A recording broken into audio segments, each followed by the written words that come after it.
hit a plateau. Inquire all those questions you've always wanted to know. Ask Kati anything. Hey everybody, welcome back to another episode of Ask Kati Anything. We are back in Los Angeles. We went to Austin to look at homes and we did not find our forever home, unfortunately. However, we did find, areas that we like, homes that could have worked, but we just kind of want to, like our realtor says, it's like getting married. You want to make sure it's the right partner and the right home, So anyway, because something that I used to love to do when we used to travel a lot, now we just don't, but when we used to, I would always listen to podcasts and read books and just, I guess I was able to consume more media for myself versus the media I consume now is usually like research based and ways to create content for you guys. And so anyway, on my trip, I was listening to Armchair Expert, which is a podcast that I love by Dax Shepard. And I took some notes. So I'm going to reference my phone and don't think it's, me like multitasking. I'm just pulling up my notes because it was released, I believe, in September, but it's Dax Shepard's Armchair Expert. And the title of the episode is called Day 7. And if I remember, I will link it below, but you can just go and find it wherever you listen to podcasts. And I wanted to talk about it a little bit because the essence of the podcast is that if you don't know who Dax Shepard is, he's an actor and he's married to Kristen Bell and, super successful Hollywood family, if you want to phrase it like that. But something that he talks about a lot in his podcast is how he has been 16 years sober. And he just had his birthday and unfortunately, he had a relapse. And he struggled to figure out if he was going to talk about it publicly. He had a lot of ego involved, right? And then, as we all know, if any of us are in recovery from something and we count days, that feeling that we're back to zero is overwhelming. And we can feel very defeated. And it can, in some experiences with my patients, it can cause what could have been a small slip up of a relapse into a full blown, backsliding relapse. It can be tough for us to pull ourselves back out. And so anyways, I'd encourage you to listen to the episode if any of what I'm talking about you find interesting. But what was really, so I enjoyed the conversation because the great thing about Dax is that he has a lot of personal insight and awareness of kind of the motives behind what he does. And he was talking about how he just needed to come clean and he needed to say it and get it out there because he was going to be overcome with the lies and gaslighting those that he loved. And that was essentially too high a price for him to pay for him to keep living in this relapse. And what initially drew him to like AA or NA or whatever, a 12-step recovery program was cocaine and alcohol. And those were his vices. However, with this relapse, it was actually in opioid world because he had a surgery and he had to have pain pills for a little while to get through it. And he found himself doing some mischievous and gray area things that he tried to write off as not that big of a deal and not really a relapse. And then he had to be honest with himself about the fact that it was. And now he's going through what we would call withdrawal or detoxing from being on opiates for, quite a few months here. And he's embarrassed with that too. And so anyway, I bring this up only because it brought up a lot of thoughts for me. Because if you haven't been watching me for a long time, or maybe you just never stumbled across this information, I do not specialize in addiction. And it's actually something that I will almost automatically refer out only because there are wonderful clinicians who specialize in the same way that I do eating disorders and self-injury work. There are other people who are suited for addiction, and I want to make sure people get proper care, right? So I often refer out, and I've had my own internal, if I'm being honest, okay, and with Dax being honest, I feel like it's important for all of us to be honest. That was really powerful, and it made me tear up listening to it and even talking about it. I'm like, it's such an emotional thing, but I'll be honest that as a therapist, even though I have all this knowledge and I recognize that addiction is a mental illness, I've always struggled with it to fully understand. And that's probably my own block. And, I had a friend of mine in college who just we lost touch. He got involved in drugs and he overdosed and died. And that was really difficult and hard to grapple with and understand. And, I've had people struggle with alcohol in my life who've gone sober since. And anyway, it's always been very complicated in my brain, even though I'm a mental health professional, and I've recognized my own judgment and stigma. And so that's another reason why I've always referred out. But Dax's podcast really just drove home the fact that addiction is a mental illness because, and I'm just reading my notes here because I said, if you don't know, I don't specialize in addiction, but it really showed me just how out of their control it can be.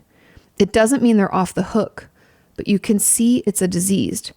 It's like he was talking about how he has this constant need for control and justification where he would justify his behaviors because if he was doing this and he was taking this many pills, then he needed to keep it just enough under so Monica, his co-host, wouldn't notice. Cause I guess there were a couple times where she would say what's wrong with you? Something's up with you today. And he'd be like, no, nothing's wrong. You're just being sensitive kind of thing, gaslighting her when she knew something was up.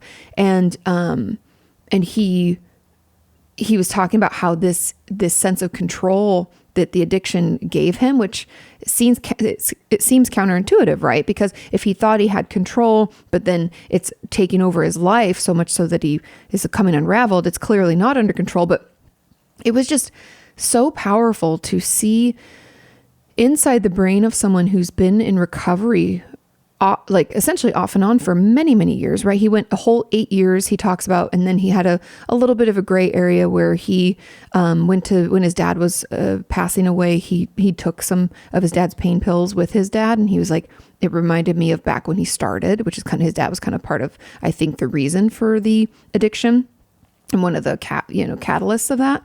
And so anyway, he was talking about how devastated essentially that he was having relapsed and how out of control and how quickly it took over. And I only bring this up because I want everybody to listen to it because I want people to be able to humanize in the way that I needed that extra push to be like, yes, I feel it. I see it. It's palpable. I recognize that addiction is a mental illness.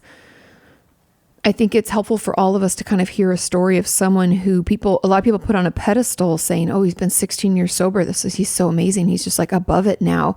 And he personally, it was difficult to come clean about it because then you're back to zero, like I said earlier. But it was also, he was saying, even it was humbling.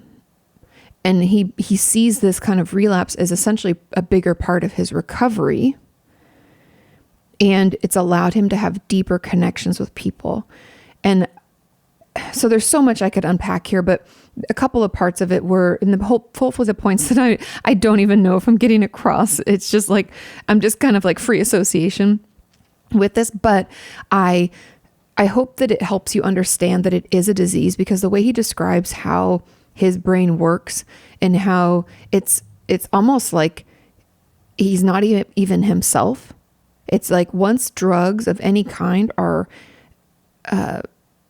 he's exposed to them in any way, he goes into this how do I get that? And then justifying weird behavior and then lying and gaslighting those around him. He said it's not even a thought. There's no way that he can be introduced to some kind of mood or mind altering drug and not want to take it to the extreme. And there's no conscious choice because I think a lot of people, I know in eating disorders especially, people assume it's a choice, just eat more, stop eating or whatever, right? People say that shit all the time. And it's really invalidating.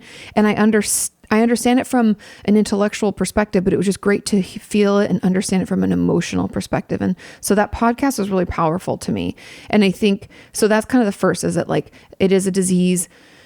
It is something that it kills people for a reason. And I think a lot of times we think we'll just stop, and that's just not how it works. We need real care. It's part of my issues with the homeless crisis in Los Angeles is they're like, well, we're just going to build more homes. And I'm like, no, these people need treatment. They're mentally ill. We have a crisis, an opioid crisis, and a mental health issue.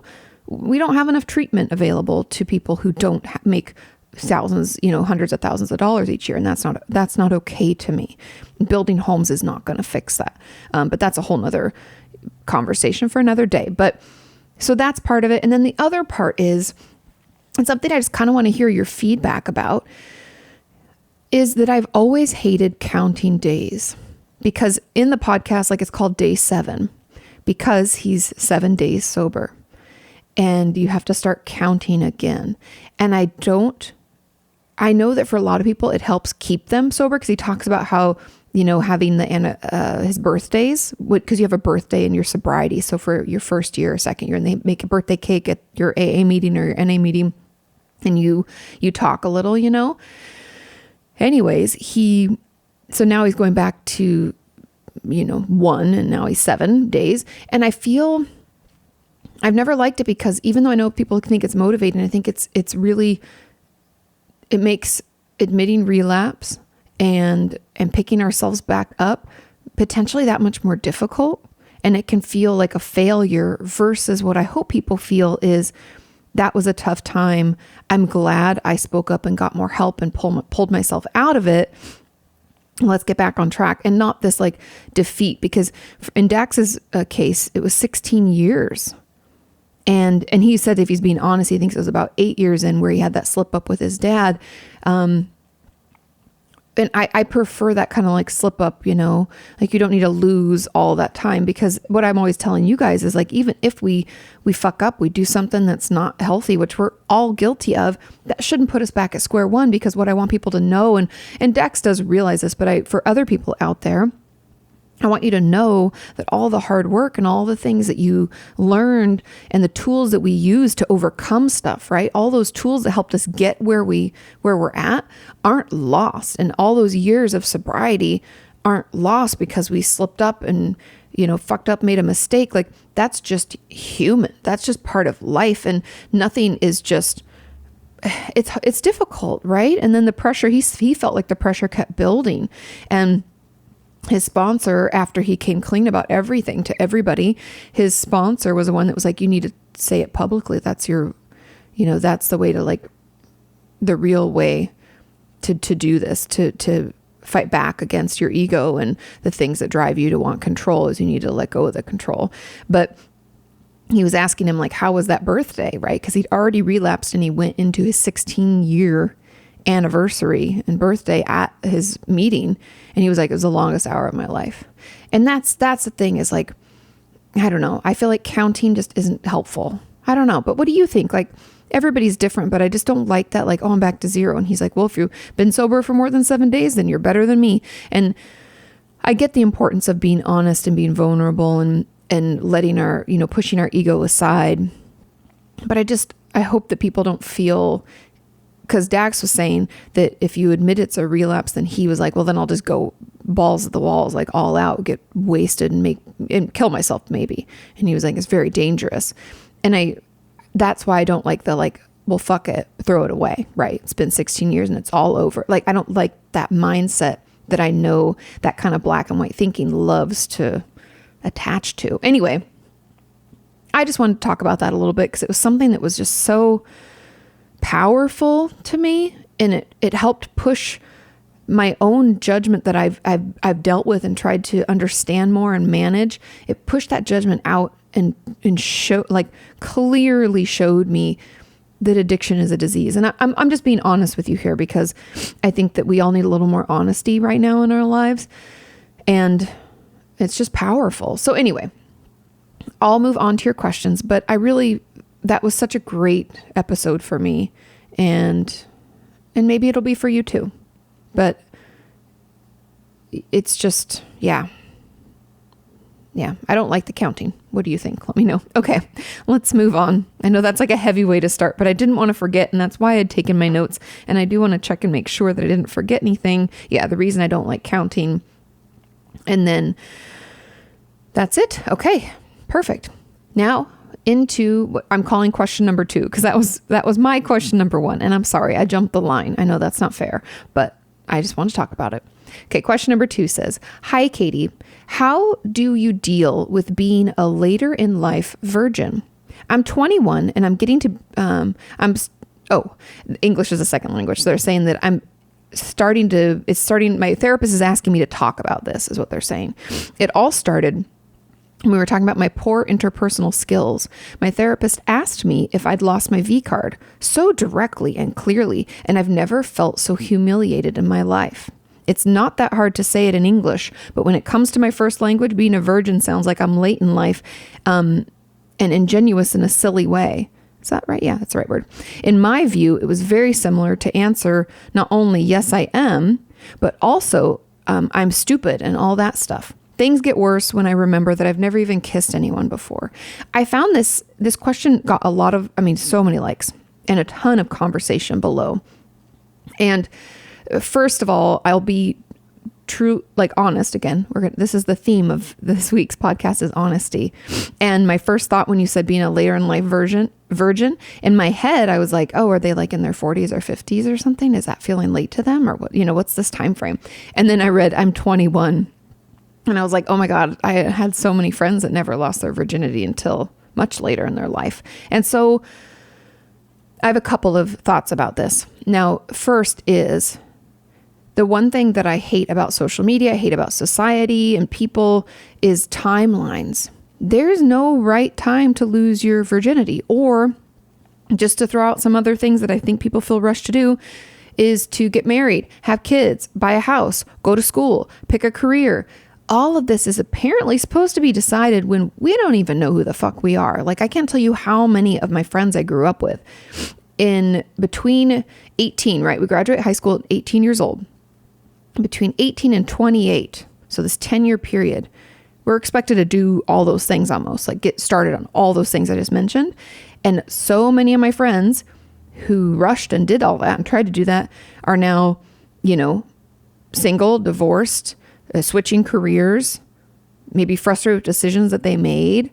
And some people might be happy with the decisions they made. No judgments on that. I'm just saying that, like, everything should be done at a time that's right for us. I don't care what anybody else is doing. It doesn't even matter.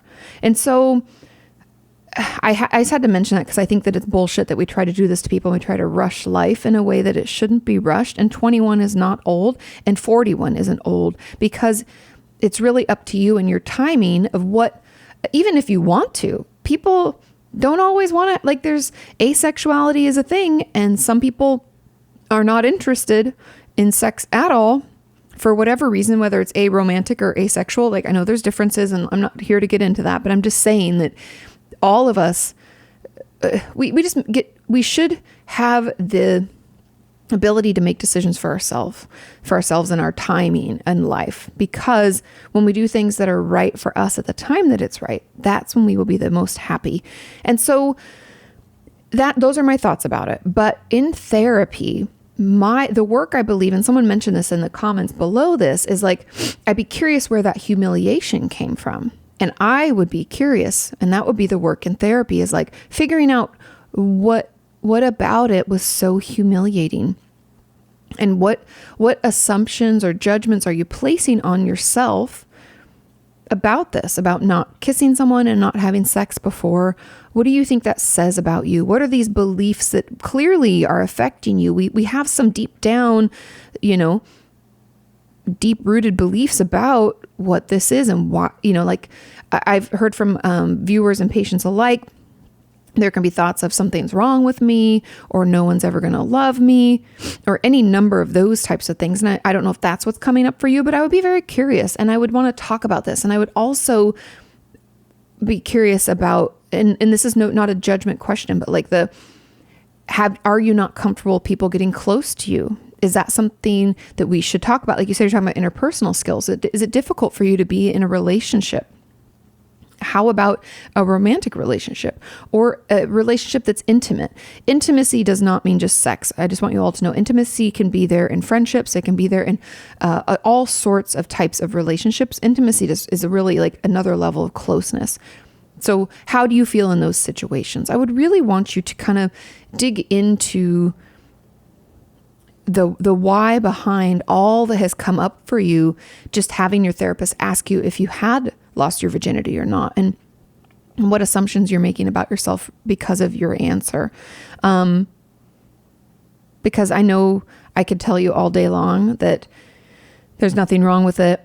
I've had plenty of friends in the same position you were at 21, and trust me, they survived it and they're fine. And if they wanted to get into a relationship and have sex and make out with someone, they've done it. And if they didn't, they weren't interested, they haven't. And both ways is fine. And so I just kind of want you to feel free to explore your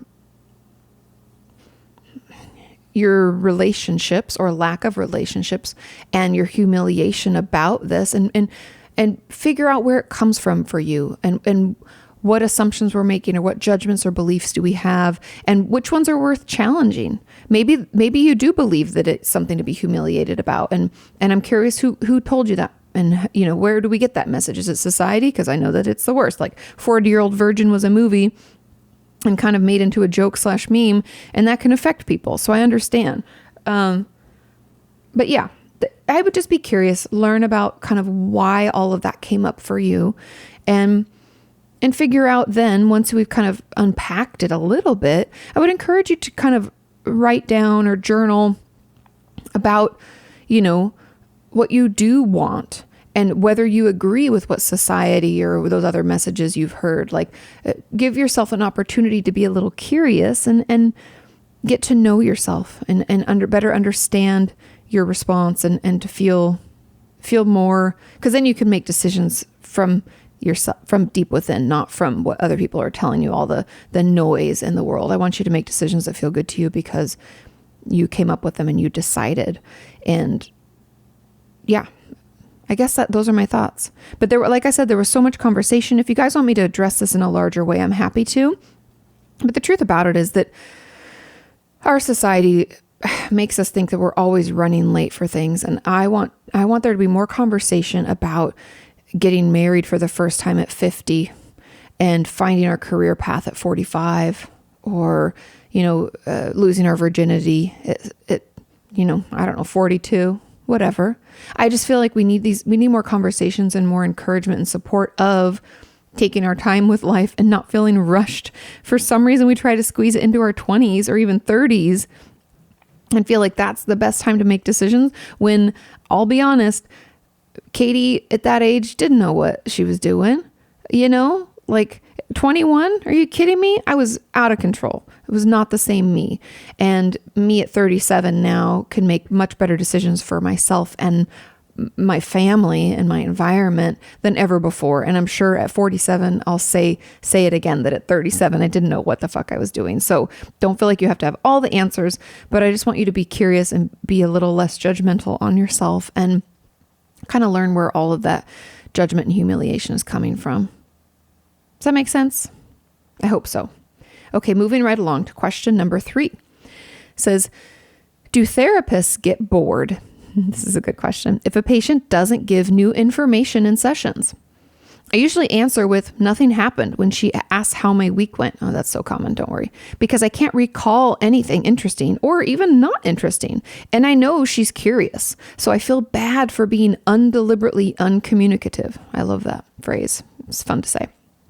Yes, she can always ask a question to which I can answer, and then we can move on from there. But sometimes I wonder if she feels like she'd rather work with a patient who's more dynamic. Great question. And the truth is, each patient is different. And I'll be honest here, just hear me out. And I know a lot of you are going to be like, oh, they know. But patients sometimes will snow you as a therapist with a shit ton of what I call like verbal diarrhea. And I am that patient. I will be honest. I come and dump everything. And that can be overwhelming for a therapist to figure out where to start. And it can be hard to get a word in with patients like that sometimes because they have so much to say.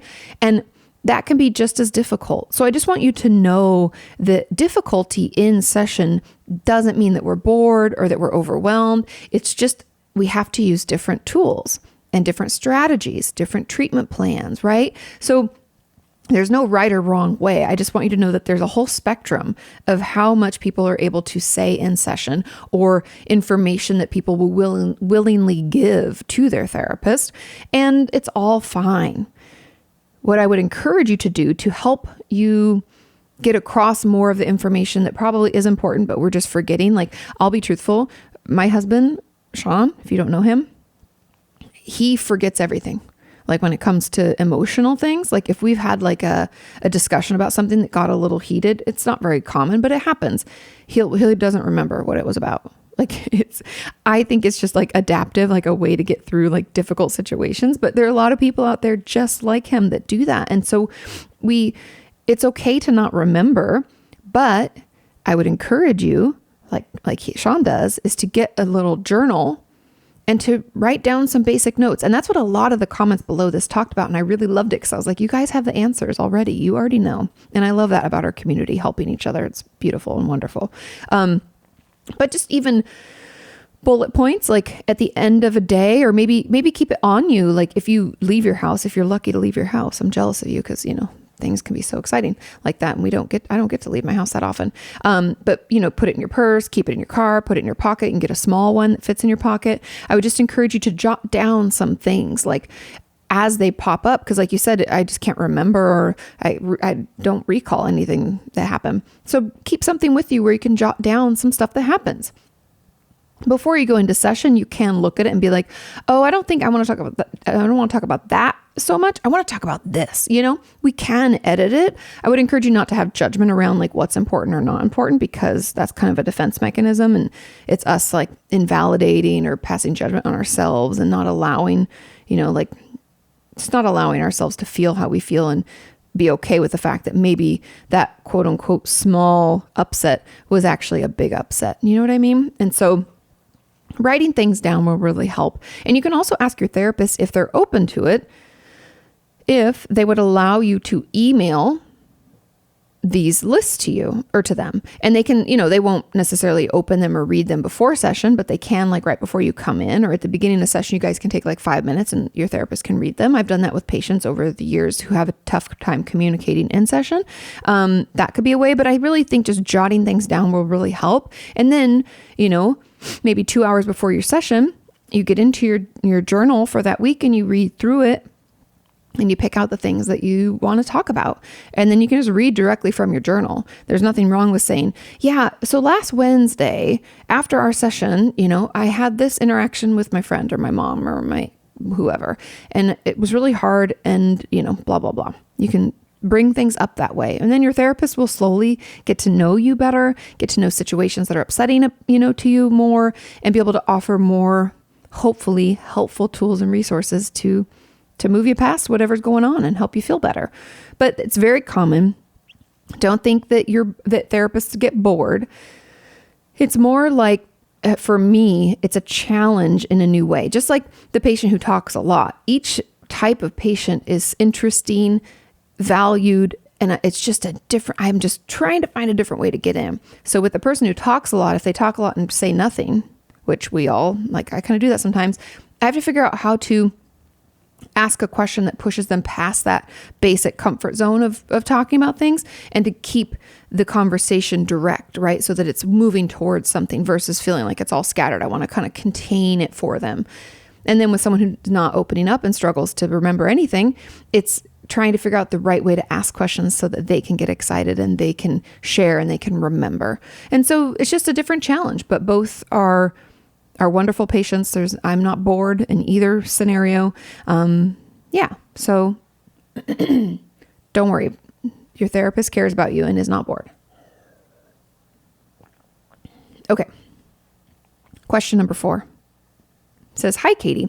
How can I cope with feeling lonely and seeking connection and validation while simultaneously being incredibly stressed out by human contact? So common.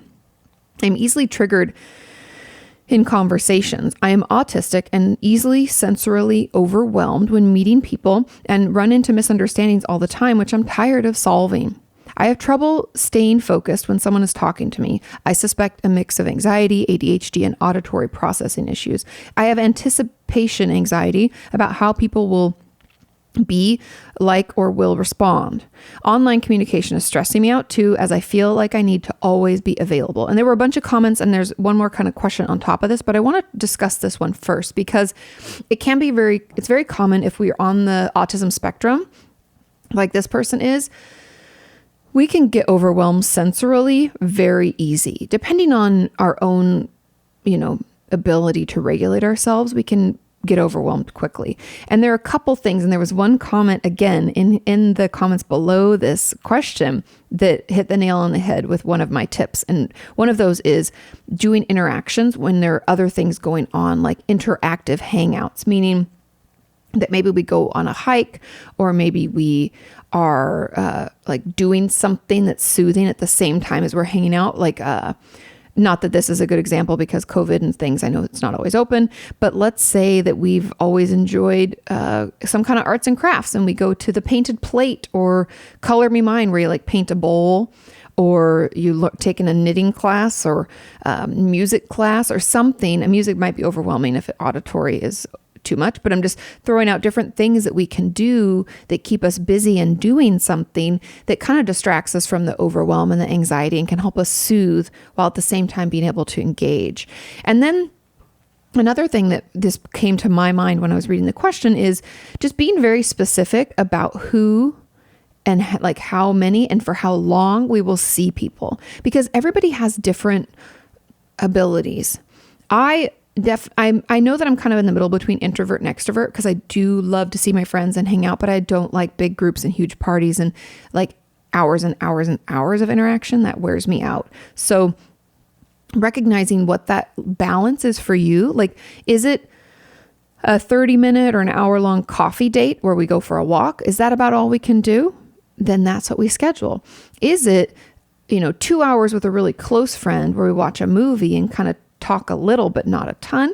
Then maybe we do more of that. So trying to find ways to get that balance for you so you don't feel so dysregulated.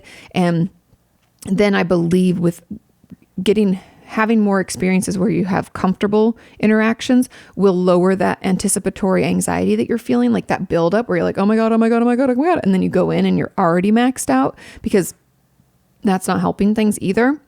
But so I think that's part of it. And then, and I want to get in the online communication thing, which I'll do in a minute. But then I think if we can find ways to soothe our system ahead of time, that's like another component, is tools to help you feel regulated. I would talk to your therapist or find a therapist who works with people who are on the autism spectrum, can offer some resources, or maybe look up online some things we can try to do. I know everything from a lot of viewers have told me they wear these weighted vests. I don't know if you've heard of these, but they're like weighted blankets, but they're vests, so you can wear them out into the world, which can help if we feel anxious about being out in public or something. It can help us calm down. Or if we're going to somewhere someplace that's a little bit noisier than we would like, that can help. There are a lot of things that we can do to soothe. And so figure out some of those things that you can do and have them on hand and use them when you start to feel that anticipation anxiety, like it starts to creep up. We need to be able to calm our system back down and feel okay. And then the online communication, I struggled with this back in the day when I first started my channel. I would answer every comment, everything, and everything had notifications. It would ping my phone. It was overwhelming. I would encourage you to turn off your notifications. And if you feel I try to practice this not as often as I should, but it should be at least once a week. Turn your phone off. I know you just freaked out. Oh my God, what if people can't get a hold of me? Oh my God. And then that worry thought, let's play it out. Okay. So if people can't get a hold of, I'll just do it personally. If people can't get a hold of me, what would possibly happen? Worst case scenario is if it's a work day, which, I don't know why I'd do it during a work day, but I could miss a call, or my manager could get mad because I missed something, or she could have a question and I don't answer it for a couple hours or something like that. But usually things aren't very, even worst case, I'm like, things aren't usually that tight of a time frame. So, even that's pretty unlikely, right? Oh no, if someone commented back on my comment, is it okay if they wait a day for me to respond? It actually is. Let's think about this, right? We have to challenge those worry thoughts, because anxiety will just pull us through the ringer, making us think all these things that we have no facts to support. So I'd encourage you to do some playing it out. Like they call it playing it till the end in CBT. And it can help, because sometimes we don't really think it all the way through. We just like fixate on that worry thought and go round and round and round and round. And we don't see it that, okay, well, if online communication, so if someone texts me, and I even think personally, sometimes I'm like, if I texted someone and they didn't get back to me for like 2 or 3 hours or even a day, would I be offended? And the answer is no, because I'm probably doing something else. And after about 10 minutes after I text someone, I forget that I did it. So just keep that in mind, check your facts, play it out. And I think that will help kind of assuage that anticipatory anxiety that's happening, or the communication stressing you out. And then the comment on top of this said, I'm not autistic, but I got injured and it gives me anxiety to some degree. And I just got diagnosed with bipolar. So needless to say, with lockdown, my mental health is deteriorating. It's really hard to prove how nice I am when I can't show my winning smile, right? Quick wit and unassuming posture. Any tips with online communication regulation would be helpful. When it comes to online communication, something that I always err on the side of, and you guys will probably notice this if you've followed me for any amount of time, is I overuse emojis like crazy so that people know that I'm really nice and I'm friendly. And because there's no inflection in text and stuff like that, I mean, I've gotten away from it as I've gotten older, I guess, and become more comfortable with it. I used to worry, you guys, so it's my own work in therapy, but I used to worry so much about upsetting someone else or offending someone that I would go above and beyond what I needed to make sure they knew I wasn't upset and I wasn't upsetting them. And it was a shit show. So I've gotten away from that as I've gotten better, but it's a great place to start, is to work on our clear communication. So when we think that maybe something could be taken offensively, let's say I sent a text to a friend and I said, I don't know, she asked if we could do a Zoom next week for happy hour on Thursday. And I said, yeah, that works. And that's it. Yeah, that works, period. No emojis, no nothing. And then if I was reading that and was like, hey, if I got that, I might be like, oh, is she not even excited? Then I just send like the emoji with the jazz hands or the excited hands or a party thing and looking forward to it. You could add that too. So there are ways that we can clearly communicate so that there's no miscommunication, because that's the thing, when there's no inflection, there can be miscommunication. So I would just encourage you to read back what you think, what you're going to say online with, keeping in mind that somebody doesn't know that you're saying it with that cadence of your speech, or they might not get that that's a joke, or, just read it as flat as you can and see if there's maybe a little bit of a smiley face or a little like, heart or something that we should pop in there to let them know that we are happy, excited, and, loved what they had to say or something like that. But I do think that all of us, while we're needing connection, and we're needing more of that now than ever, and the social distancing and the lockdowns that are continuing and happening, it's really hard and it makes us feel terrible. And so I would encourage us, instead of spreading it thin across social media where we're getting into contact with all these people all the time, because that's overwhelming, I would encourage us instead to focus our contact and communication with a few people, 1 to 3, that we're really close with, who really know us well, and make time for those real connections. Because these kind of,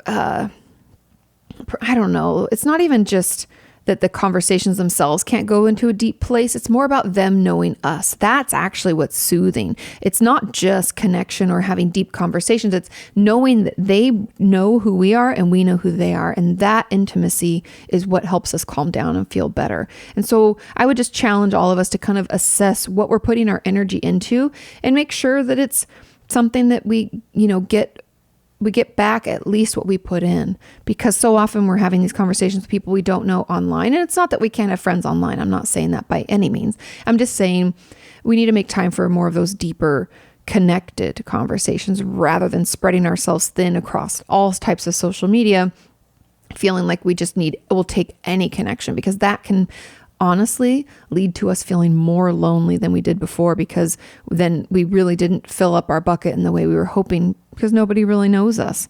And I hope that answers your question. And then I think taking social media breaks altogether is really beneficial for all of us, and unfollowing people, muting people. I don't take any offense. Like if you, for instance, didn't like the things I said on Twitter or something, which I don't even like Twitter at all, I'll be honest. It's okay to unfollow me. I don't have any ego about that. I'm not offended. I want you to put your mental health first. And I would like to believe, and I don't even care if this is true or not, but I would like to believe that all influencers or all creators or all people online would feel the same. I know that's not true, but at the end of the day, does it really matter? Like that's why you can mute people. They don't know that you unfollowed. You just don't see their stuff anymore. And so I think regulating that, and also every time someone comments, you don't have to comment back. I know that that's difficult for us. And it's a lesson that took me like many years of being online as like a content creator to learn. But just because someone tries to contact us that way doesn't mean that that's the way we have to like respond. And also, if someone says something that's hurtful or that we don't agree with, that doesn't mean we have to argue back. Social media is not always the best place. I mean, it's usually not ever the best place to have any kind of real conversation or discussion. It usually devolves into name calling or some kind of, I don't know, trash talk and garbage. It's just all garbage. So I would just take some breaks. It's good for all of us. I think we could all use it, especially, with 2020 being what it is. A lot of people had time at home and like to fight with people online, unfortunately. So those are my thoughts. I hope that answers your question. I know, again, I got off topic there a little bit, but I hope that really helps. Okay, question number 5. Hi, Katie. Is avoiding deep and hurtful emotions a sign that a person lacks empathy? No. Or the opposite, that they have too much of it? No. Is it healthy to keep avoiding sad or hurtful emotions? For example, I do everything to avoid things to do with tragedies like wars, holocausts, or other disasters where people or animals get hurt. I also avoid talking with people who are going through tragedies, are in pain, grieving, or are hurting in another way. It's not like I don't care about them. I do. I just feel overwhelmed even by the thought of opening myself up to those emotions. Why is that? Is it healthy to cut off from such emotions all the time, or should I try to open myself up to them? But how? And is it really necessary? I'd love to hear your thoughts on this. Thank you. Okay. You and me, we're similar. I struggle with this as well because I feel like I'll fall apart and I'll start crying overwhelmingly. That's honestly part of the reason that Shane and I bonded so much, because we're both these people where it's just like, we're empaths to some extent. You can look up what an empath is. But an empath is when you kind of like absorb other people's emotions. It's beneficial in some ways because I can read people really well and I can help people. It helps me as a therapist, but I'll get into where the limits of it are and how we can allow it to help us, but not hurt us, because there is that line. Okay. And the word line or boundary is very important here. Okay. So anyways, an empath is someone who, so it's honestly the opposite, because you're saying, is it a sign that person lacks empathy, or the opposite, they have too much of it? It's not necessarily too much. It's just that we struggle to know where other people's feelings end and ours begin. And that's the work that you have to do in therapy. It took me years to understand that and to recognize that. And so it's not healthy to keep avoiding sad and hurtful emotions. However,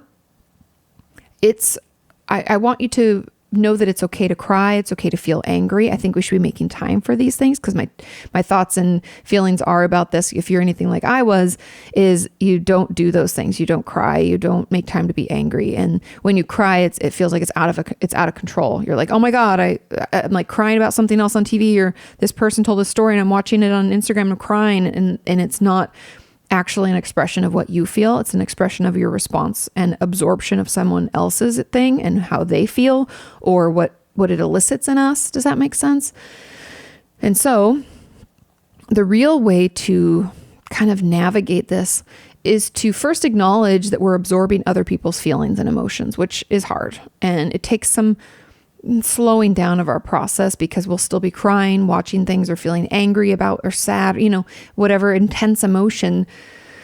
We can find ourselves still absorbing it, but we're able to recognize that it's happening.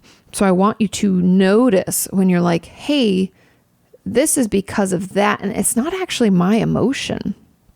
And maybe, just maybe, I need to find healthier ways to express what I'm going through so that it doesn't flow out into other parts of my life. Because if I haven't made time for myself and I don't feel like I can cry or feel excited or sad or anything, then that suppression of my own emotional experience will run into other parts of my life, where if something even tickles that feeling, I'm like, ooh, I can't contain it because it's been stuffed down for so long. I'm like super full. Okay. So that's kind of one part of it. Then the second, and kind of what I was talking about a little earlier, is like recognizing when you're doing it and checking in with yourself to be like, hey, is this something that affects me directly? Am I going to be hurt by this? This emotional response is very interesting. And if it's too much for me, I have the opportunity to back away from it or take a break from it. But I should kind of get to know myself and what I'm allowing myself to digest or absorb. And boundaries are really healthy for those of us who are empathic. So meaning, and I know that might be like gobbledygook, and you're like, that doesn't make any sense, Katie, but we have to be able to recognize when we're responding to something that doesn't affect us. And I know this feels very cold and callous to people who, especially those who are empaths, you're like, oh, but it affected those people. We can have sympathy for other people and empathy for other people, but we don't have to take things on ourselves. It's kind of that boundary around what I will allow myself to absorb and take in and respond emotionally about, because it sounds, again, it's going to sound very callous, but our thoughts the thoughts that we allow to take up space in our brain are things that we actually have a choice over. And so often when we watch things like natural disasters, right, or like the Holocaust, and we watch these films and we're like, oh my God, that's devastating. That's a normal human response. However, if we can't come out of it and we keep going back to that and like rolling in the other people's pain, we have control over that. We have the ability to thought stop, to change the subject, to watch something else, to remove ourselves from it. And that's the boundary. And I know that this kind of is like, it's tricky and it's nuanced, and I understand because I've done it myself, and it's still tough. And sometimes when I'm super tired, I'll find myself becoming emotional about things online, or maybe a comment someone said just really got to me, and it doesn't usually. Like, we all have these sensitivities, and there's little holes in our boundary wall that we put up, but I want you to try to learn how to place that. And the way that works is to notice when you can dip into this. Like, I would challenge you to watch the news or watch a documentary about something that's kind of difficult, but is from an educational standpoint. So it kind of keeps a little less emotional. That could be helpful. But watching that, and if you get emotional, allowing yourself to get emotional, but then checking in and saying, okay, but is this going to affect me directly? Is what happened over with and done? Are they getting help and getting support in their own way? We have to kind of start that separation. And then when we're done watching, we have to allow ourselves to move on. Because that's the problem that an empath has, is that we struggle to move on. We hold on. We just glean all that emotion from it and feel it so deeply, which it's a superpower, I'll tell you. But we have to know when to turn it off. And so that's where you're going to have to figure out, okay, I'm done watching this, or I'm done. It's almost like I've talked about this. I don't know if I talked about it in my main channel over last week's podcast, but how I'll set like a timer for like 10 minutes. I'll be like, I can cry and be sad now. And then when the timer goes off, I'm like, okay, but you have to back burner this. We can't cry about this all day. We have to go about our day. And sometimes I'll be surprised I don't really have to come back and continue to cry, or I don't have to, but sometimes I do. And just allowing for those boundaries around when we're going to let ourselves feel all of it will help contain it. Because right now it feels it sounds to me like it feels very overwhelming and very out of control. And so there are times and places to kind of cut off from the emotions, to like back burner them. But I really think you could benefit from dialectical behavior therapy, DBT, or even some CBT, because again, it's those thoughts and what we're allowing to continue to upset us and to pull us into that like sadness, grief, the pain that we witness by watching it. And we have to really protect ourselves about and be more considerate and more mindful of what we allow ourselves to digest. So I know that was all over the place. Let me try to condense it into like a summary. Number one is recognize when you're taking on other people's emotions or thinking that you're responsible for making other people happy. Shit like that. We can do that. Making yourself smaller so other people can be bigger. Notice when you're doing that. And I challenge you to push back and try to do something that feels uncomfortable, like cutting someone off midstream and saying, I also want to talk about, and changing the subject to something else. I encourage you to do some stuff like that. Healthy boundaries, healthy, I'm sure those of us who are super sensitive and we're empaths, we end up in these very abusive kind of suck relationships where the other person just sucks all the energy out of the room and talks only about themselves. Narcissists tend to love empaths, so be careful. Then second, so first is just like noticing when we're doing it and all that. Second is, being able to draw those boundaries in our life and with what we allow ourselves to digest, being mindful of who we follow on social media or what we'll allow ourselves to watch. And the third is then making room and time and space for us to feel what we need to feel. It's okay to cry. It's okay to get that out. That's part of being a human. I don't want any of us to feel like we have to be like a stone person. And then understanding maybe why it's so uncomfortable for us or what comes up for us about this, or is it difficult because we don't want the attention, but then we can't stop crying? Be curious about that emotional experience and maybe why it's so difficult or so easy for us. And yeah. And then know that you can back burner things too, right? You make time for that feeling and it's okay to back burner them when you can't, but come back to them. Okay. Those are just my thoughts, but I'd love to hear yours as well. If you want to leave them in the comments, you can let me know. But yeah, that's something that I am constantly personally trying to manage. Okay. Question number 6. It says, "Hi, Katie. I have a tough question. My 16-year-old daughter, who is a virgin, never had a boyfriend, not even a first kiss yet, recently told me that her cousin, my sister's son, sexually assaulted her 2 years ago when they were both 14 years old. He thought she was sleeping and felt her up under her clothes, as she describes it. She said she froze and acted like she was asleep until he stopped. Naturally, I am furious and want nothing more than to confront my sister and my nephew. However, my daughter made me promise not to say anything, and I do not want to betray her trust, so I made her go to therapy. She went to 2 appointments before she said she wasn't getting much out of it because she's over it now and hardly thinks about it. But I'm reluctant to believe her.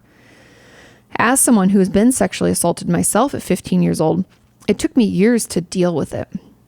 So my question is, how can I gently guide her to really deal with this trauma? And where is the line between being a supportive, protective mama bear and traumatizing her more by making her deal with it and or exposing this to the family? Thank you so much. Love the podcast and everything you do. Oh, I'm so glad. This is a tough question. And I have a lot of different thoughts about it. So my first thought as a therapist, I'm like, she's a minor and you're her parent, and therefore you can report it if you want to. You're not even talking about reporting, you're talking about telling family and stuff, but I'm just, that's like my legal brain is like, oh, I'd have to report that. Okay. Because she's underage, but also my thought goes to, what if he's doing this to other people? We don't know if this was a one-off situation. I know children, and I know this might be uncomfortable for people to hear, but it's a very natural thing for children to be curious about their bodies and other children's bodies, not in an abusive way, but kind of the like, I show you mine, you show me yours kind of dynamic. That's kind of, for many children, a very natural curiosity type thing. And for most, at least my patients who've recalled that's happening, it's not a traumatic thing. It's more, they're kind of embarrassed that they were even curious, And so I do leave a little wiggle room for things that like we as adults are like, oh, that shouldn't happen. For it to be like, hey, we're just naturally curious and we don't understand, and it's not a sexual thing. It's more of a like, oh, your body looks different than my body. It's that type of a thing. So that dynamic, I've had patients talk about things like that in the past. And unless there was a terror or a fear associated with it, we kind of move on, right? It's okay. It was natural part of development and growth, and that just happened to be part of their story, and that's okay. But him thinking that she was asleep and feeling up under her clothes and he was 14, that worries me, because that's a sexual assault.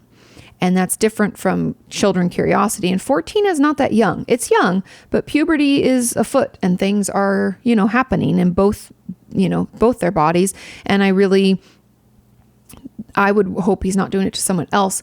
And that is the conversation that I would encourage you to have with your daughter. At the end of the day, you are the parent. She's not 18. You can tell whoever you want and even file a report if you want.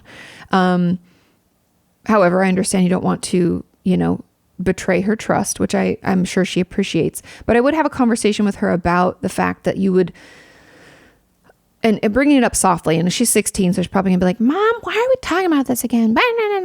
I don't know. I mean, that's how I was at 16. She might be super sweet. I was a terror. So if you could bring it up to her by saying something like, how your cousin did that thing to you, and we were talking about it, and you said you don't, you feel fine and it's not a big deal. I am concerned as a parent, as someone who, I don't know if you shared your story with her, but you could say, I would encourage you to do it if you feel okay to do it, sorry, my phone is ringing and it's nobody that I know. I would encourage you to share your story and say, it was hard for me, and I worry that maybe he would do this to someone else, and that's why I really would like to talk to, my sister about it, or your aunt. That's how I would approach it.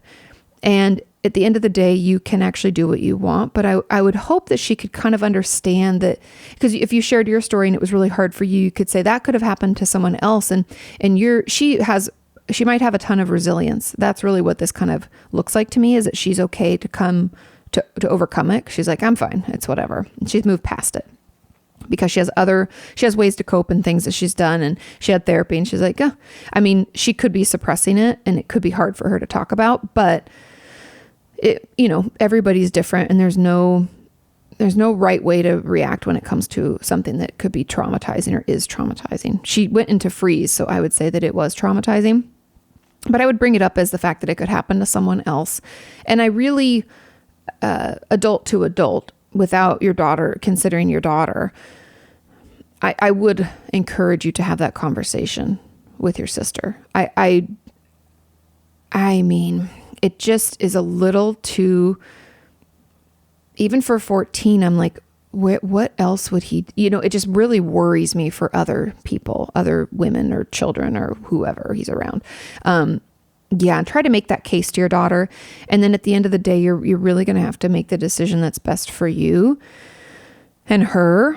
But I mean, my advice is to talk to your sister about it, and to tell your daughter that you're going to, if you plan on it. Like, I don't want any secrets. Don't keep anything from your daughter. If you plan on doing this, tell her, let her be kind of a part of it if she can. She's probably super embarrassed, and she doesn't have to be, but and even unpacking that with her, that's something she should talk about in therapy also. And it might behoove you to see if she would have you come into therapy once, because you might be surprised. I'll speak personally, as other patients who've come in, their parents think they're coming for one thing, and then they come in for a session. They're like, well, you didn't tell them about XYZ. And they're like, nope.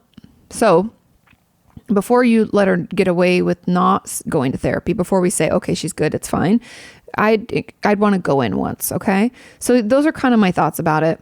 I do err on the side of talking and telling, just because someone else could be hurt, and that just really worries me. But I want you to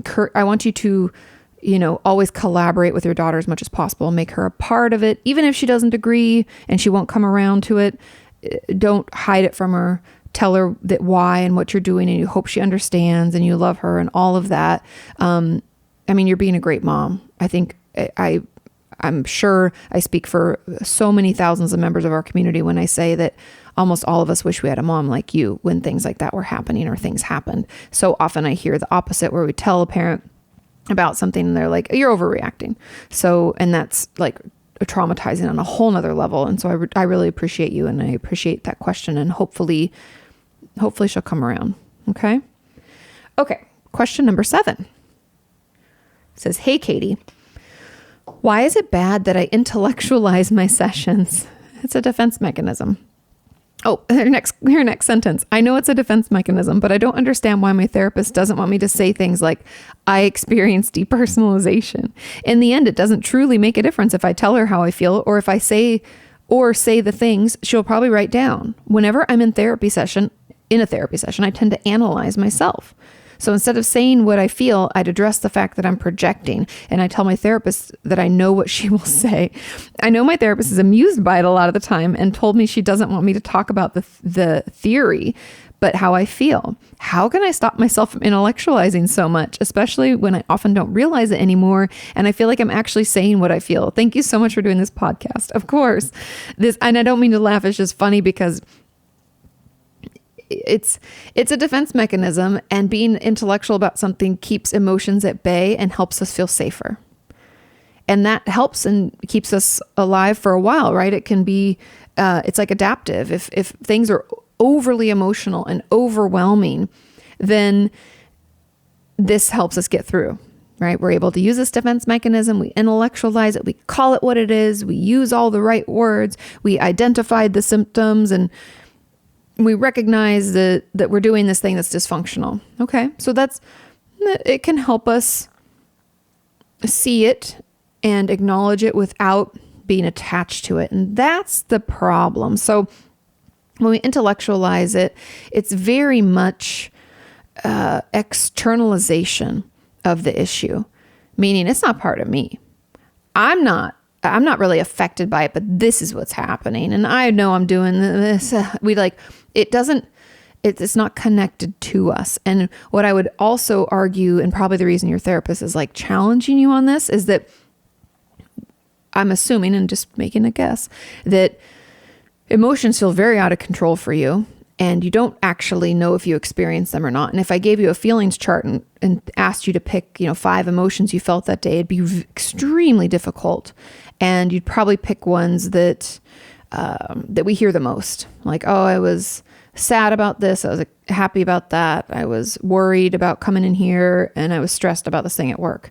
And they'd be very unattached to our real overall experience. I'm just guessing. And so the way to kind of stop intellectualizing is a couple of steps. The first is just to recognize when you're doing it, because it sounds like you know you're doing it and your therapist calls you out on it, which I know is uncomfortable, but it's actually really helpful and great. You said I often don't realize it anymore. I feel like I'm okay. So I would notice in therapy, and even tell your therapist about this, like when she's calling you out. I don't know if she's okay with this, but I'm sure she would be, is I would encourage you to kind of jot down in a journal, bring your journal with you to therapy. Just like I'm jotting down notes with my patients, you can jot down your own therapy notes. So when your therapist calls you out on it, I want you to write like a little sentence or two briefly about what you were saying and what was happening. Like, let's say, like you said, I experienced depersonalization or something, or like, I know I'm projecting. So let's say in the projecting, it's like your note would be, I projected onto therapist, treated her like she, I assume I was feeling what I told her she felt, which was this, or I said to her that this was happening, and maybe that's me that was feeling that way. Okay. So we write down a little bit of things, because what we're trying to do is just help you learn when you do it and why you do it, because defense mechanisms are very interesting. And I think so often we just want to get rid of them. Like, oh, they're not necessary. But something that I talked about in my second book, it'll come out next fall, is, and I'm forgetting that now, I'm blanking on the name, of course, Katie, Jesus. But it's a fence. What's it called? Shit. Anyway, I'll figure it out and it'll bubble up in my brain. But anyways, there's this, I don't even know if you'd call it, it's like an analogy. And it's about this fence. And there was this author, God damn, it starts with an M, but I can't remember. Let me look it up. M fence analogy. And let's see if Google can figure this out for me. Oh no, it's not gonna. Anyways, so the idea behind this thing that I can't remember the fucking name to, and I'm sorry, is that we can't remove something if we first don't understand what purpose it serves. And the story is this like fable that analogy I'm referencing that I can't remember the name of is talking about is someone came up to this fence and looked around and there was like nothing around it. It was clearly didn't look like it was keeping anything in. He was like, this is in our way. I want to remove it. And the guy who owns the land or another person or something was like, if you can tell me what purpose this serves, then I'll allow you to remove it. But I won't allow you to remove it if you don't tell me what purpose it serves first. You can't just go around taking things out. And I really love that idea because it applies to so many things in our life. And I talk about it in the book, I believe, in regards to like triggers and defense mechanisms, because if we don't understand why they're there in the first place, we can't just try to get rid of them. Like your intellectualization has served you well for some reason, for certain things. There's a reason that we do it. And we need to kind of figure out what that reason is. And so instead of feeling like, oh, I just need to stop doing this, like, fuck, it's so annoying. I want you to just be more curious about, that's why I want you to take notes in therapies, because I want you to figure out like what triggers it. Are there certain types of conversation? Is it all therapy? It could be. That's okay. Don't feel like all is lost. It's just like if the more information we have or the more information we can glean from our experiences with it, the better. But just be curious. And then even just journaling in your own time about like, have I always done this? Have I always intellectualized? Did someone else in my life do this? Is it a warning because I feel threatened? Does it not feel safe? Like, what purpose does this defense mechanism serve? I kind of want you to be a little bit curious about that. And then even my brain goes to, I'm curious if someone in your life was super emotional. Did that feel out of control? Or did we have a bad experience when we were emotional? Did someone tell us like, girls don't cry or boys don't cry or stop whining or you're always, did we have something like that happen? I would be interested about that too. And so that's kind of what I think that's your way in. And instead of just trying to get rid of it and like feel feelings again, because that's like going from 0 to 100. We want to go from like 0 to 1, 2, 3. We want to move our way up. And so we have to kind of be more curious about why this is happening, how long we've been doing it. Consider that I'm interviewing you to learn about your intellectualization. What questions would I ask and what would you want to tell me? Just thinking about that hopefully will help kind of like help you understand a little bit more about it. Okay, you guys, this is going to drive me crazy and I'm sorry that you have to like wait for this, but I have to figure it out. And I'm looking in my book manuscript. And so I apologize already. Chesterton's Fence. That's what it's called. It doesn't even start with an M, you guys. Jesus. But Chesterton's Fence. It's from his G.K. Chesterton's 1929 book, The Thing. And it says we should not change something until we first understand its purpose. Okay. Now I'm just reading from my manuscript and my publisher would be pretty pissed. Okay. So yeah, understand it. Be curious about it. Teach me. Think that you're teaching your therapist why you intellectualize and what purpose it serves, because then and only then can we get rid of it. And also just recognizing the judgment you have about it, because it's like, I don't know why I do this. And it's okay. We do it for a reason. It serves a purpose. We just have to figure out what it is. And then we just have to find another way to either soothe so we feel safe, find like a neutral or safe place to go to in our head to know that we're going to be okay, to share more, allow ourselves to feel the feelings in therapy and learn to back burner so we can know that they're not going to be overwhelming. Like it might be some things that we have to try to do, but we have to know more first. And I know that probably sucks because you're like, but I promise it'll get us in the right direction. We just have to start there because again, to Chesterton's Fence, we can't get rid of something that we don't understand. Okay. Question number 8. Why is it when you have a trauma happen multiple times, does your brain just want to block it out?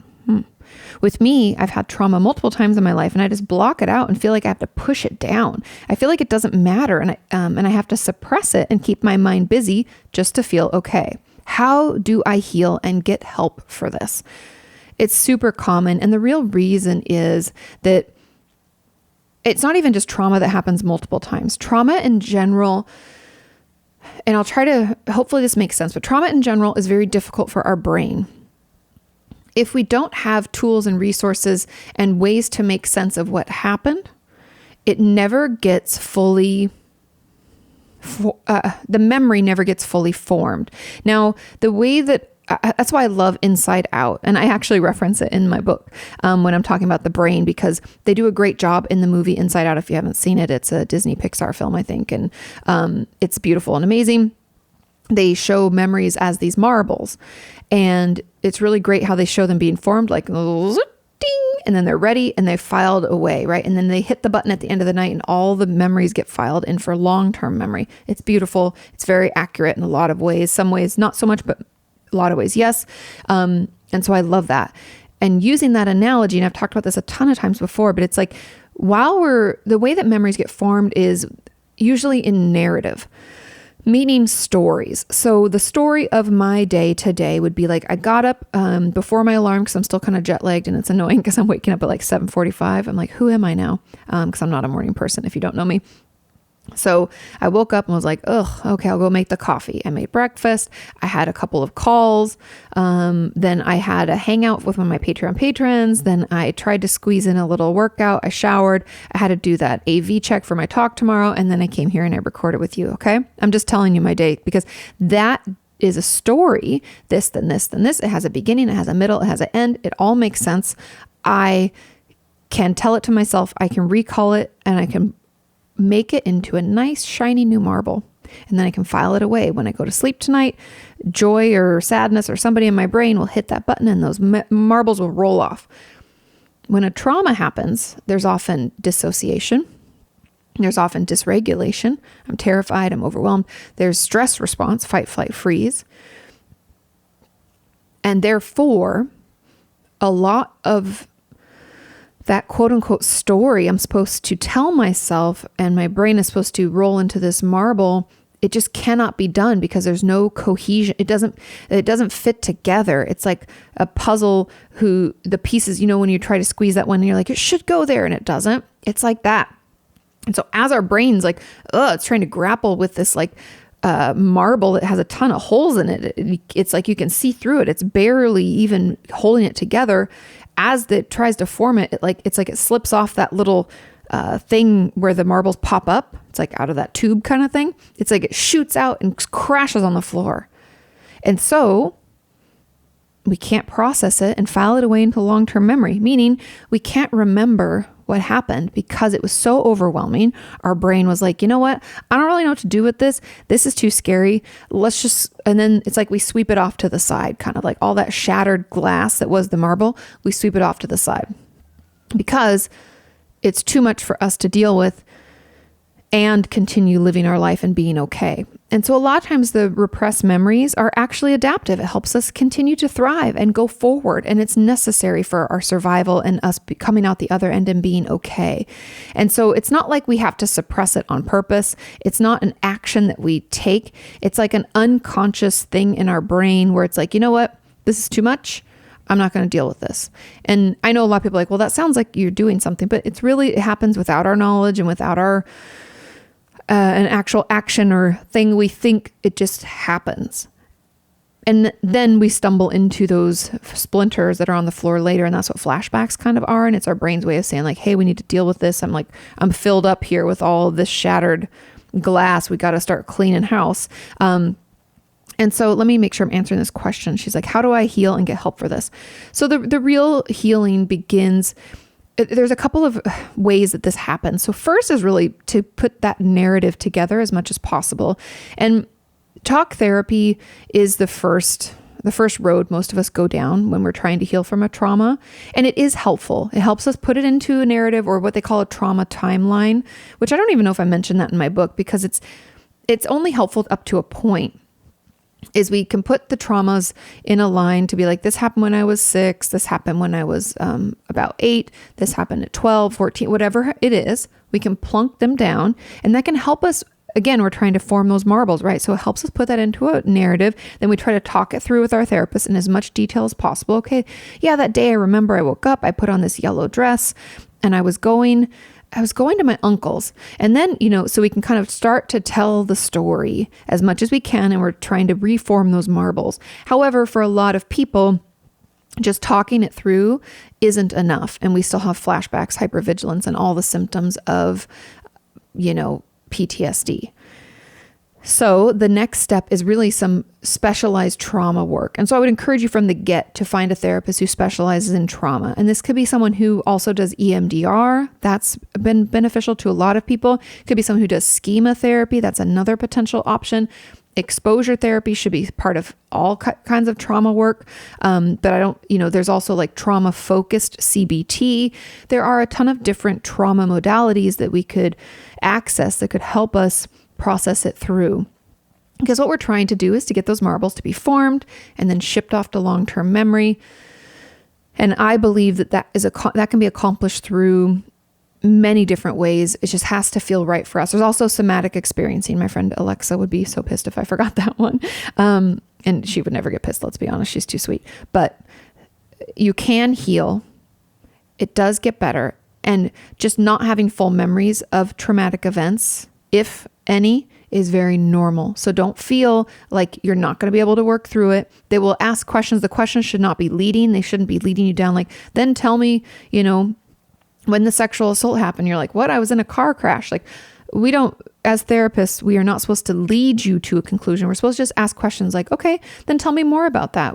Do you remember what you saw that day, or what were you wearing, or did you eat a snack? Like, we're going to ask random questions about all your five senses, try to pull you back there safely at your own pace to get you to talk us through it. And so we'll try to go back to the last memory that you have and work from there. And that's okay. It's very common. It's very normal. I have videos about repressed memories if you want to watch those. It's okay. It does get better. I'm so sorry you've had to go through those traumas, but know that there are people out there who can help. Okay. Question number 9. Hey, Katie. So my anxiety does this thing where I can't do things in front of other people. Social anxiety, maybe? Like, first I'll shake and get stuck in a panic state. Then I'll dissociate and shut down. It makes things like cooking while other people are in the room. Oh, doing group work at uni, doing music on my own in my room in case other people can hear me, and just any sort of task in front of other people is super difficult. Any advice on how to kick this would be amazing. Of course, we're going to have to to go back to, I forget which question it was, but we're going to have to find a way to soothe your system. I would assume that you wake up anxious, that the anxiety is like palpable, that it is overwhelming you. And we're going to have to figure out, the triggers are clearly, it's great that you already know this. This is like super helpful information that we already know that it has to do with observation. Someone else seeing or hearing or knowing that we're doing something can be overwhelming. And so what helps you calm down? What can we do aside from, like, obviously you can put on the list, like, not do the thing, or not be in front of someone, or let someone else cook, or any of that. But we're going to have to figure out what other things soothe our system. And that's like key to coming up with some coping skills that calm you down. I have a whole video about 25 coping skills. I'm sure some of those will help. And there's also some process-based ones as well as distraction-based ones. I would encourage you to watch that video. And then the key to this then is a lot of CBT. CBT is great for anxiety. I know not everybody loves it, but it's a beautiful thing, and it really, really helps. And when it comes to your anxiety and these worry thoughts, so we have the things that can calm us down. Another layer to that could assist is I want you to check your facts and to consider the assumptions you're making, because my guess is these worry thoughts that come along with, like, shutting down and shaking, and when you're cooking in front of someone else, is like you're making assumptions about it. You're assuming that they think you're stupid, or that you sound bad, or this isn't going to work, or you don't know what you're doing, or I don't know what you're assuming. I could be way off base, but there's got to be some assumptions in there that, that you're like, yeah, I did think that. And I want you to check your facts. Like, if you were watching someone cook and they were doing what you were doing, what would you think? Do you judge how someone else cooks if they're just sitting in the kitchen, like drinking a glass of wine while you're doing it? Probably not. I know I don't. I'm just happy someone's cooking and I don't have to. Am I right? So check your facts. Don't allow those thoughts to become beliefs and actions, right? We're talking CBT, so we get kind of caught in that, like, thoughts become, we make our feelings into thoughts and thoughts into beliefs, and we take action on those and get caught up in this cycle, and it's horrible. So we're going to have to circumvent that. We're going to have to slow it down. We're going to have to recognize, check our facts, then we can, recognize our triggers and find ways to calm our system down. And then the last thing, and really what I'd assume that is coming, is seeing a therapist and potentially seeing a psychiatrist could be super beneficial. It takes the edge off, like medication wise, it could take the edge off if you're drowning in the symptoms, and any other work you're trying to do in therapy, or even what I'm offering as resources to you, just is not going to work. We're going to want to get you to a place where you feel that you can do that work and that you can be okay. And it feels overwhelming at first, just like anything new. It's really difficult, but keep at it. I promise, challenging it, using some skills to calm yourself down, and noticing, again, it's like that self-talk, like what thoughts are going on in your mind, and have we checked them, or are we just allowing them to exist and we believe them as fact without having any evidence to support it? So check your evidence, check your facts. And then also I have a shit ton of videos about anxiety, and I'll have a brand new anxiety workbook coming out soon. So stay tuned for that. I've been working on that right now. So yeah, we'll get there. It does get better. Okay. Final question. Question number 10 says, "Hi, Katie, can you please talk about how to deal with concentration and memory issues because of anxiety?" Another anxiety question. "I feel like I can't really make good experiences to prove my anxiety wrong because I'm getting so dizzy and scatterbrained that I don't manage to do tasks, participate, etc. Since telling people about it seems to raise my anxiety because it makes me stand out, but I tend to need to explain why I'm not doing so well. Things seem to be escalating a lot." Yes. And truthfully, your system, your nervous system is completely overwhelmed and you're dissociating. And that would be my hypothesis, that you're causing the dizziness. It's causing you to you can't concentrate, can't remember things, because if we're out of our body, I have a video coming soon about like panic attacks and stopping them. It's like, if we're out of body, which is depersonalization, part of dissociation, or derealization, which is like we're out of environment, like it feels like we're watching ourselves in a movie kind of thing. If either of those things are happening, if our system's that overwhelmed that it's pulling the ripcord and we're dissociating, of course we're not gonna be able to form full memories or concentrate. We're like barely present. It can feel like we're in a fog, or like like the air is thick, And so that can cause us to feel all sorts of weird and not participate and not feel good. And so, along with seeing a therapist and using even some of the tools that I just talked about for question number 9, I really do believe that medication could assist in this case, because it's escalating. And my guess would be that even if you talk about it in therapy at this point, you might dissociate for most of a session and struggle to stay present. You're more than welcome to try therapy first. And I encourage that if that's what you're more comfortable with, because getting you some help is what will be the most beneficial. But I really feel like medication could assist you a ton. And remember, we don't have to be on medication forever. We don't go off it without consulting our doctor, but it's something that, could get our head above water. Like I've talked about for years, is like when you feel like you're drowning in the symptoms of your mental illness, whatever it be, anxiety, depression, eating disorder, whatever. If we're drowning in those symptoms, medication can be that life raft that just gets you above water enough that you can participate in therapy in a real way. And at that point, then we're just going to have to find ways to calm our system down, notice their triggers and what's going to dissociate us.